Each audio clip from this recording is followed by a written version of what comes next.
Je m'appelle Théophane et je suis chanteur, auteur-compositeur. Et sinon, j'ai fait pas mal de télé en tant que journaliste animateur. Et depuis quelques années, je me suis lancé dans la musique. Depuis mon enfance, je fais du piano et du chant.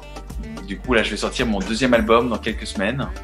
Et je fais de la pop en français. Ce sont des arrangements, des musiques électropop qui sont dans l'air de ce que fait la bande FM actuellement en 2020-2021. Acteur, chanteur, présentateur TV, tu es très polyvalent. Quel est ton domaine de prédilection? C'est vraiment la musique. C'est comme ça que j'arrive à transmettre le plus d'émotions, à toucher vraiment les gens en concert. Je le ressens, notamment à la fin des spectacles. Les gens viennent me voir et toute l'émotion qu'ils ont eue sur certains titres, avec des textes qui sont touchants et accessibles. Je pense que c'est vraiment à travers cet art que je peux recevoir beaucoup d'encouragement et d'amitié. Voilà, c'est une communauté qui me suit déjà depuis une petite dizaine d'années. Quel a été le projet dont tu es le plus fier? Chaque projet, en fait, je suis heureux de le faire et j'en retire beaucoup d'apprentissage. Et le premier album, c'était déjà, ça me paraissait une montagne à gravir parce que première chanson qu'on partage avec le public. Et du coup, j'ai beaucoup appris. J'ai fait un pressage, il est disponible sur les plateformes de streaming. Après, j'ai eu un autre challenge. Je faisais des salles partout en France et puis il y avait une salle mythique, mon Graal, c'était un mini Olympia, c'est la salle de l'Alhambra. J'ai fait ça il y a quelques mois, avant le premier confinement. Donc ça, c'était vraiment pour moi une grande fierté de réussir à remplir cette salle et de réunir le même jour à une même heure autant de gens. Voilà, c'était vraiment beaucoup d'émotions partagées d'ailleurs dans les deux sens, sur scène avec mon équipe ou alors dans la salle. Qu'aimes-tu le plus faire dans ton métier? Est-ce que c'est écrire? Est-ce que c'est chanter, te produire sur scène? Moi, c'est la scène, c'est la scène. C'est une communion avec les gens, c'est un partage de sentiments. C'est pour moi l'aboutissement. À chaque fois que je vais sur scène, j'ai beaucoup de respect pour les gens, donc j'y vais en étant préparé, en ayant répété. Il y a beaucoup de danse dans mon spectacle, donc c'est un spectacle très visuel. Certains extraits sont diffusés sur YouTube, sur ma chaîne YouTube, Théophane officiel. C'est vraiment le moment de vérité. Voilà, c'est l'endroit où les gens peuvent me dire ce qu'ils en pensent. C'est formidable, je trouve, d'avoir ce retour immédiat. Donc pour moi, c'est la scène et c'est pour ça que je fais ce métier-là. Parle-nous de Ma ville a du talent. Alors, Ma ville a du talent, c'est une opération que j'ai lancée il y a 5 ans, le premier Interville des talents en France. Voilà, je me suis rendu compte qu'il y avait beaucoup de talents qui n'avaient pas la chance de pouvoir exprimer leurs aptitudes. Et donc, du coup, j'ai mis en place cette opération qui permet de faire émerger des gens très méritants, qui ont un talent scénique, artistique, et qui sont soit chanteurs, danseurs, imitateurs, humoristes, sosies, acrobates, qui sont extrêmement méritants dans leur domaine. Et du coup, j'organise des castings gratuits et des auditions partout en France. Et puis, on va reprendre en 2021, j'espère bien, après ce foutu virus. L'idée, c'est d'identifier dans chaque ville de France les 10 meilleurs talents. Du coup, après, je les mets en scène dans le cadre de ce grand show. Et puis on remet les diplômes à la fin du spectacle. Enfin, c'est un Interville de talent avec tout ce qu'il y a de plus familial, populaire et bienveillant. C'est passionnant. Voilà, je fais ça depuis 5 ans, ça m'occupe bien et en parallèle de l'écriture d'albums. Et j'adore ça. Je refais l'opération l'année prochaine avec les maires qui me font confiance. Vous pouvez nous rejoindre sur Ma ville a du talent. On a toutes les pages de réseaux sociaux, Facebook, Instagram. On a un site aussi. Donc toutes les infos sont là-dessus pour rejoindre cette initiative. C'est ça ma plus grande fierté en fait, je pense.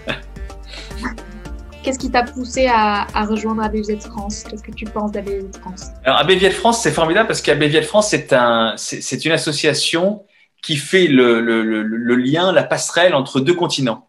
Ce genre d'association est rare parce que c'est une association qui est vraiment bilingue, qui nécessite d'avoir une connaissance culturelle et également linguistique dans les 2 cultures, dans les 2 langues, dans les 2 pays. Bien sûr, ça met en relation des entrepreneurs entre eux, mais ça met aussi en relation des artistes entre eux. Et puis, ça fait connaître, bien sûr, aussi la culture des deux pays. Et donc, du coup, ça raccourcit les distances. Voilà. Et quand j'ai eu connaissance de l'existence d'Abbé Viet de France, j'ai adhéré tout de suite à l'association parce que pour moi, c'était une évidence de pouvoir effectivement faire partie de ce genre de cercle associatif, de pouvoir rencontrer des gens qui sont dans cette dynamique, du coup participer à des événements au Vietnam, de pouvoir accueillir aussi des délégations vietnamiennes quand je fais mes propres événements. Donc c'est un bel échange. Voilà. Au lieu de bâtir des murs, il faut faire des ponts. Abbé Viet de France a de beaux jours devant elle parce que c'est une association qui grandit aussi d'année en année. Je crois qu'elle a déjà plus de 10 ans d'existence. Merci à Abbé Viet de France d'exister et j'encourage tout le monde à faire partie de cette association parce que on n'a pas forcément d'attache au Vietnam. Je peux vous dire que ça va vous permettre d'en créer. Voilà, ça va vous permettre de vous rapprocher de ce pays qui est un pays magnifique. Moi, j'ai visité plusieurs fois. C'est très régénérant d'aller là-bas et de voir un pays qui est en croissance. Adhérer à Abbé Viet de France, c'est déjà mettre un pied dans le Vietnam. Est-ce que tu aurais une anecdote ou un souvenir marquant d'un de tes voyages au Vietnam à nous faire partager? Oui, j'en ai plein. J'ai eu la chance de chanter au Vietnam, partager mon amour pour la francophonie avec les Hanoïennes et les Hanoïens qui sont les habitants de la capitale, Hanoï. J'ai pu effectivement découvrir les richesses touristiques, les curiosités incroyables. Vous savez que la plus grande grotte du monde existe au Vietnam. Au niveau de l'accueil, je peux vous dire que les Vietnamiens adorent la francophonie, adorent la France, adorent Paris, adorent le romantisme que véhicule Paris. Vous savez, la France a laissé d'ailleurs au Vietnam un héritage culturel incroyable. Il y a encore énormément de bâtiments qui datent de l'époque coloniale. Je suis le produit de l'amour entre un papa qui est d'origine vietnamienne et une maman qui habitait à Lille. Voilà, donc ma mère n'est plus de ce monde, mais je suis le produit de l'histoire de notre pays avec effectivement cette rencontre. Mon père a fait l'exode il était petit, il était bébé. Avec ses parents, il est arrivé en France donc après la Seconde Guerre mondiale. S'il n'avait pas suivi ses parents, qui étaient mes grands-parents, eh bien, je serais peut-être pas là. Voilà. J'ai écrit une chanson d'ailleurs là-dessus. Ça m'a inspiré un texte de chanson que j'ai mis en musique qui s'appelle Pas comme les autres. Voilà. Quels sont tes futurs projets? Et bien, donc pour 2021, on espère que ce virus va disparaître.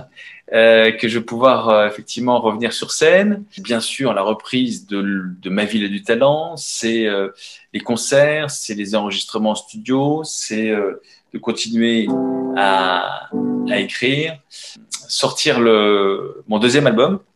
L'idée, c'est de continuer à se développer. Alors là, je remercie quand même le confinement parce que grâce au confinement, les programmateurs radio ont écouté ce que je fais.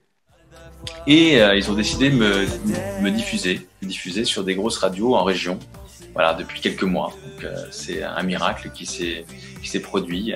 Je suis optimiste de nature, donc j'espère que tout va se passer pour le mieux. Voilà. Mais c'était une année effectivement un peu particulière qu'on a tous vécu. Très bien, merci beaucoup. Merci à vous, c'était super. Merci.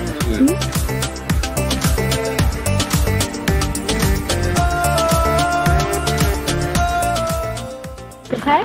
Oui. Alors. Facebook. Organisé.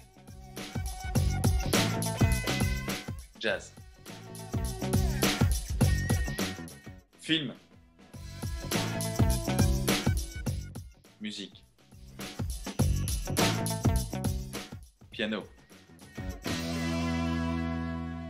Chemise. Pop. Thé. Ah non, ni l'un ni l'autre. Chanson française. Les deux, mais autonome en équipe. J'accepte. Plage.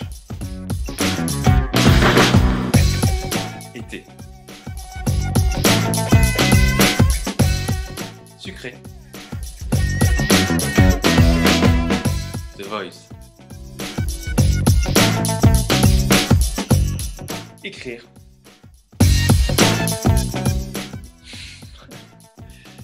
Rugby. Apple. France. Chien. Avec Clo-Clo. Mon chien Clo-Clo. Des peluches vivantes. Il fait 1,9 kg. Voilà, qui est très sociable comme son maître, bien sûr.